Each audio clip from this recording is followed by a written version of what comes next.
Solo Leveling, one of the more popular anime recently released. But do the weapon designs within the anime match the quality of that animation? And the weapon that we are looking at in this video is Kasaka's Venom Fang. Would this actually be a functional, useful weapon if you made it in real life? But the question I really have is, why does Sung change appearance so much when he starts to level up? Look at this guy. Long hair. I admit he put on a bit of muscle, but I don't recognize the bloke. And because so much is like a video game, could Sung actually make a party that joins him? And if they join his party, would they instantly be able to level up like him? Because in a party you share experience points? I have so many questions! And at least one of them is going to be answered in this video, so let's get started. Shadowversity. Whoa! Check this out. This is a knife. It is. What is that knife, though? This, well, before I say its name, based on its design, Tyranth, this is Sung Jin-woo's first dagger he gets in the anime Solo Leveling. And based on its design, what do you think its special property is? Because a lot of the weapons, except if they're just plain, but a lot of the weapons will have a boost or bonus. Solo Leveling is an anime that's got a lot of video game mechanics. I haven't watched it yet, so I actually don't know anything. First off, it looks very knockoff Chaos Bladey.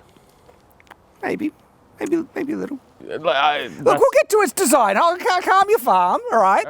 All right. And there are things to talk about this design. Trust me, we're going there, right? What's its power? I don't know. Well, but if you were to get inspiration of what it looks like. I don't know what any of the powers are in the anime, so I don't know. Think about video games, you know, if it has a bonus fire damage or bonus thing or a stronger against it. What? Soul stealing. Soul stealing. You know, not a bad guess, because that is an ability that appears in the anime. Well, when I'm in Skyrim and I need to fill a soul gem, I'll just get a little dagger out. Yeah. So this is a special ability is poison. Okay, yeah. Venom. You reckon that suits it? Suits the design? Yeah, I could see that. Yeah, I reckon that works. This is actually a thing called Kasaka's Venom Fang, is the name. Is this to scale?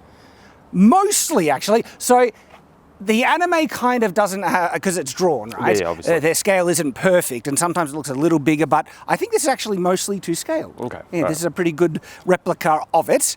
And they're actually, because if you look at the manga, some of the drawings are slightly different, particularly the point right here on the blade. There's a close-up when he first gets this dagger in the manga, and it doesn't have the point. It's just kind of curved around, but nearly every other one has that point. Yeah. And so I was actually looking quite closely for one that I felt was a realistic replica of how it's shown in the anime and manga, and that's what we got. So, what are your thoughts on the design? Okay, from a practical standpoint, and that's what we do here on Shadowversity, we love to analyze fantasy weapons from a practical standpoint. There are things that I actually do really like about it, but there are things that I also really hate. It's like, they almost got it there. They're almost there, and if they just made a couple of corrections, brilliant fantasy knife. Yeah. So, the word that like springs forth into my mind is mall ninja. I mean, that's two words, but you get what I'm saying.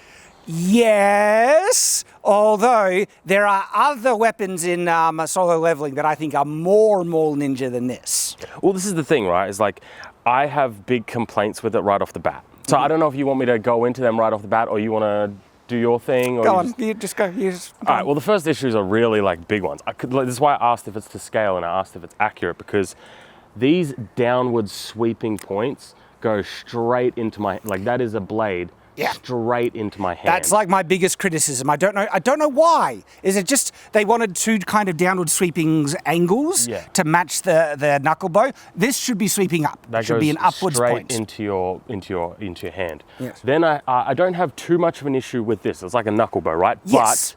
But there is a hook on it, like a fishing hook right at the end. So if your hand slips, you basically get a fishing hook right into your fingers. So you're going to be taking off digits here.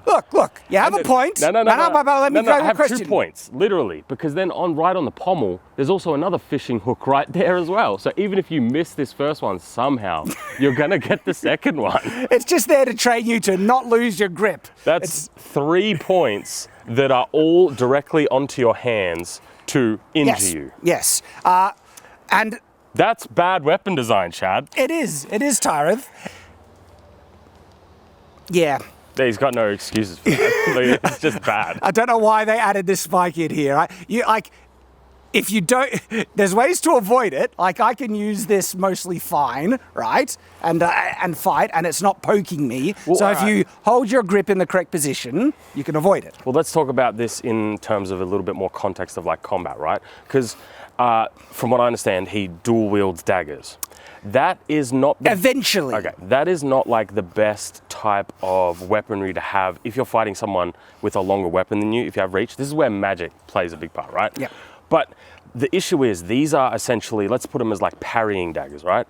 And usually when you want to parry something, it's going to be a bit bigger than what you're parrying. Yeah. And that's what concerns me about having like the handle problems. Well, there's a couple of misconceptions actually talk about a weapon like this, because the build that Sung Jin-woo, yeah, there are some misconceptions that I want to talk about with a knife this size, because the build behind it for the main character...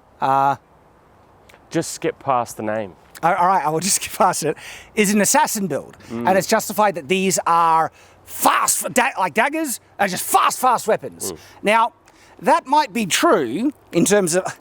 Not really, actually. Like, you could say this is faster, but actually not really. Like, as you probably already know, YouTube is very unreliable these days. We have videos that unexpectedly do really well, and then videos that absolutely bomb. And the trend is the videos that underperform are usually ones that are of a more technical kind of nerdy nature that we still love, but the views they get does not offset the money that we spend in producing them. And that is why we're making our exclusive content, so classic videos can still be made and those audience members that love them still gets them. And this week's exclusive video is a classic exploring what would be the best type of sword for a dwarf. Me and Tyranth discuss it, we kind of do some comparisons and tests. It's a fun, nerdy video, and unfortunately it's just the type of thing that will not do well on YouTube anymore, but you can get access to that exclusive video, as well as so many exclusive, weekly exclusive videos, just $1 a month through Patreon, Subscribestar, or channel memberships. And this video, as I mentioned, is a great classic type of Shadowversity video. Thank you to everyone who is supporting us, because it's only thanks to you we are able to still make just the content that is free and available, the one you're watching right now. So if you want to help support us, you get that exclusive video as well. Thanks everyone, and now let's get back to the video. First big misconception, okay? Are daggers faster than other weapons? Not necessarily. Well, what does that even mean? Faster than other weapons? Faster to draw? Faster to cut? I'm assuming from a combat stance, from 0 to striking your enemy, right? I can accelerate this sword and stab or cut or do any number of things. But that doesn't even make sense, because if you present that blade to me now, I'm not going to get close. That's a sharp-ass blade. But you are already like 85% That's what I mean. And so if I have the blade out here, how am I faster than you? All you have to do is present it forward, and I can't get past your guard. Because of the reach difference, you have a longer distance to reach me than I have to reach you. And as a result, I would be able to strike Tyranth faster than he could strike me with a dagger. Yeah. And so the game mechanic that daggers give you a huge advantage in speed over other weapons just is false. Because then the other point is, I have two hands on this weapon to accelerate it, right? And this is light. This weighs 1.4 kilos. What's that, maybe? 500 grams? So 600 grams? It's a bit under probably half the weight of this sword, in all honesty. Yeah. But I've got two hands on it, and so the weight that my hands and arms are handling is only a fraction more than what a single hand would on a dagger. Yeah. And so daggers aren't actually that fast. And then we're talking about a light dagger. This bad boy, if it was made in real life, that would be as heavy as an arming sword. See, the thing we have to discuss about this is I give them the charitability of like anime, but see how thick this is. This is a real dagger, right? Like this is a combat dagger. This is the replica here. See the difference in thickness? If that dagger was made in real life, I reckon it'll be quite comparable to this. Yeah. Like you would make it in real life to have a thin blade, right? It doesn't need to be thick. But you can see even on camera from there why they have such a thick blade. If you look at this on profile, even on camera from that distance, you can see this blade very pronounced. This one here basically disappears. That's why they do thick blades. So I can give them the charitability that they would make it appropriate thickness. When it comes to the actual blade design itself, because this is not like a tool knife. For example, this is a dagger, but I can use this to chop food. I can use this for like camping, hunting, a whole bunch of different purposes. This is primarily more of just like a combat type thing. Yes. This would still kill you. This is a sharp point. 100%. This is a large blade area. So as a design, it's not perfect, but it would work. Well, let's get to some of the benefits, the things I like about this, right? Because this isn't really designed to be a nimble, slight, unassuming dagger like this. This is made to be a chopper, right? And this is where one of the advantages comes from, where... So what are the advantages of a weapon this small? Concealability, still hugely lethal, and maybe a bit more maneuverable in close, confines and stuff like that. And manipulating it around other weapons and things. But speed is not an advantage with this. Massive disadvantage with reach. Now, there are many times when historically people use shorter swords, but that might be if they're on horseback, know they're fighting in alleyways in a city, or they have a shield to close the distance like the Romans used with the gladius. If you can mitigate the issues of reach, okay, these can actually, like weapons like this, and I think one of the better examples, this one is a little bit bigger, but it demonstrates. This is a tactical gladius. It's a little bit bigger than, but they would have a similar weight profile, right? Yep. This is a cutting beast, and people don't realize that short swords can cut depending on weight profile. They can cut easily as well as arming swords and long swords. Yep. They concentrate the weight into these hacking beasts, and that's what I kind of see them doing with this. Yeah. This could chop someone's head off if it was made in real life. This is a chopper, and so that means it's like this is a focused combat designed knife, and I like it. Would you call this a knife or a short sword? I would call that a knife. Yeah, just. I would call this a short sword. Yes. Barely. But look, it's just that bit bigger. I think in this defining factor is the blade ratio. How much actual cutting surface you have. There's a lot less on that one versus this one. Yeah. And that's what I would change the definition there. And it's a little short. So, yeah, it's about that size. And I would call that gladius a dagger. Yeah, daggers. So we come back to the point of discussion about, is this the most appropriate weapon for an assassin-type character? If they were only needing to do assassin-type things, fighting in shadows, they needed to conceal it, I would agree. The thing is, though, Sung Jin-woo, Sung doesn't fight that way. He fights as like this fast, speedy, slash-fighting nutcase.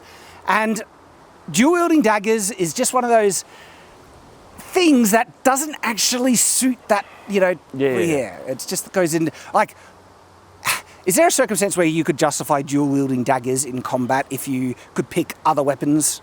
And we're talking about, like, the one you have in your left hand there, the choppy type.